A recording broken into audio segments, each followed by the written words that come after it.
네, 제가 제 채널의 다른 비디오에서 이제 한국 스타트업이 미국 진출을 뭐 할 것인가 말 것인가 내지는 내가 할 수 있는 것인가 이제 그런 걸 판단하는 기준, 그다음에 미국 진출을 하신다라고 하면 어느 타이밍에 할 것인가에 대해서 좀 생각해 볼 부분들을 비디오에서 말씀을 드렸으니까 그 주제에 대한 거는 그 비디오들 보시면 좋을 것 같고요.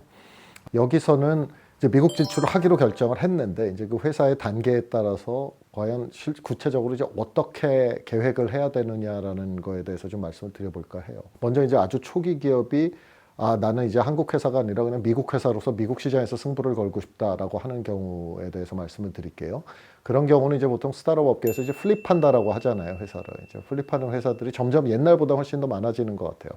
근데 이제 그런 경우는 사실 미국 회사로서 다시 태어나서 이 생태계에서 성장을 해나가겠다라는 거기 때문에 그런 경우는 최대한 일반적으로 VC 펀딩을 받는 미국 회사와 같은 구조로 만드시는 게 제일 좋고요. 그러려면 결과적으로는 미국에 새로 법인을 설립하셔서 이 법인이 기존에 있는 한국의 회사를 자회사로서 100% 소유하는 구조로 만드시는 게 제일 깔끔해요. 그렇게 되면 여기서 이제 미국 회사가 투자를 받으려고 펀딩을 하러 다니실 때 결국 VC들 입장에서 보면 오케이, 저 한국 회사는 100% 자회사니까 뭐 어디서 개발이 되든 전부 이 내가 투자하는 미국 모 회사에 그 귀속이 되는구나라고 판단을 깔끔하게 할 수가 있으니까요.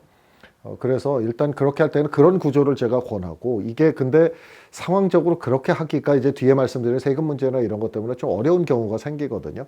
그러면 이제 이걸 묘하게 좀 이렇게 애매하게 약간 뭐 대주주는 동일하지만 주주 구성은 다르고 이게 모회사 자회사 관계가 아니고 이런 식으로 좀 이 병렬로 평행적으로 가는 회사도 제가 종종 보는데, 그거는 초기 기업으로서 여기 와서 여기서 펀딩을 받으면서 미국 회사로서 성장을 해나가겠다라고 하시는 경우에는 저는 그거는 권하지 않습니다.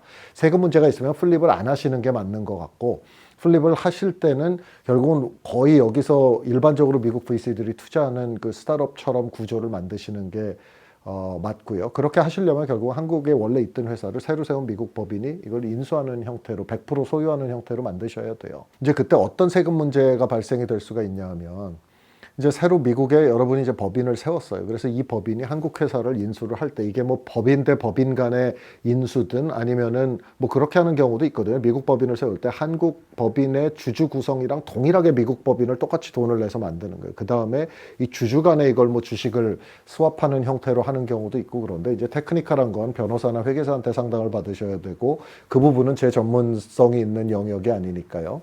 그런데 이제 이 경우에 어쨌든 세금 문제가 피할 수가 없어요. 어떤 세금 문제냐 하면, 이제 여러분이 초기 스타트업을 창업하실 때는 이게 자본금 그냥 액면가로 주식을 출자하시고 얻으신 지분인 거잖아요.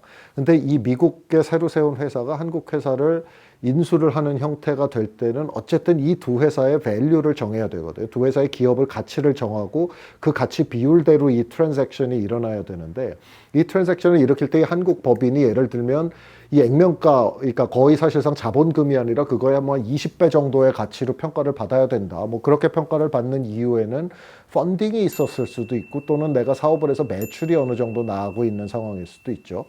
어떤 쪽이든 간에 이 기업 가치가 원래 액면가로 이렇게 출자했던 자본금보다 훨씬 큰 상태가 돼 있다라고 하면은 이 트랜잭션이 일어나는 순간에 어쨌든 세금상으로는 이 대주주의 지분 가치 상승에 대한 거에 대해서 과세가 되게 됩니다. 그게 물론 이제 대주주가 초기 기업 같은 경우는 창업자가 많으니까 이 창업자 입장에서는 아니 내가 실제로 돈을 번 게 없는데 왜 이걸 세금을 내냐라고 하지만, 그건 사실 원래 세법이 미국이나 한국이나 좀 그렇게 돼 있습니다. 그래서 여기서도 스톡옵션 행사해서 보통주를 획득하실 때는 그거에 대한 그 가치 상승분에 대한 세금을 여기 IRS에서도 징수를 하거든요. 그렇기 때문에 그 세금 문제가 발생이 돼서 플립이 안 되는, 그러니까 하고 싶은데 못하는 경우는 상당수가 그런 케이스예요. 이게 기업 가치가 어느 정도 높아져 있어서 창업자한테 그 세금 부담이 너무 커진다. 근데 그런 경우에는 제 생각에는 그걸 아까 말씀드린 것처럼 이렇게 몸가조 지분구조가 좀 그 회색지대에 들어가게 둘 간의 관계가 명확하지 않게 이렇게 가는 거는 플립하시는 취지에 별로 맞지가 않고요. 그렇게 되시면 나중에 미국에서 펀딩을 받으실 때도 좀 문제가 더 있어요. 그래서 그런 상황이면은 그냥 플립하시지 말고 한국 회사로서 하시면서 미국에 어떻게 사업을 할 것인가를 찾으시는 게 맞을 것 같고, 플립을 하신다 그러면 깔끔하게 새로 세우는 미국 법인이 한국 회사를 100% 자회사로 그 소유하는 그런 형태로 플립을 하셔야 됩니다.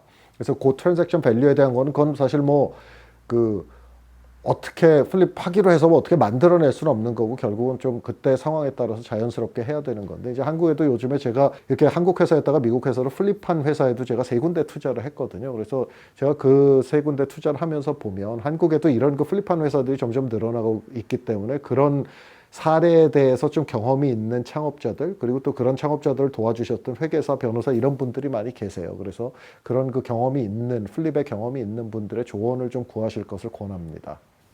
오늘 말씀드린 내용이 도움이 되셨으면 구독, 좋아요 눌러주시고요. 제가 다뤘으면 하는 토픽이나 또는 그 질문 있으시면 아래 댓글로 남겨주세요. 감사합니다.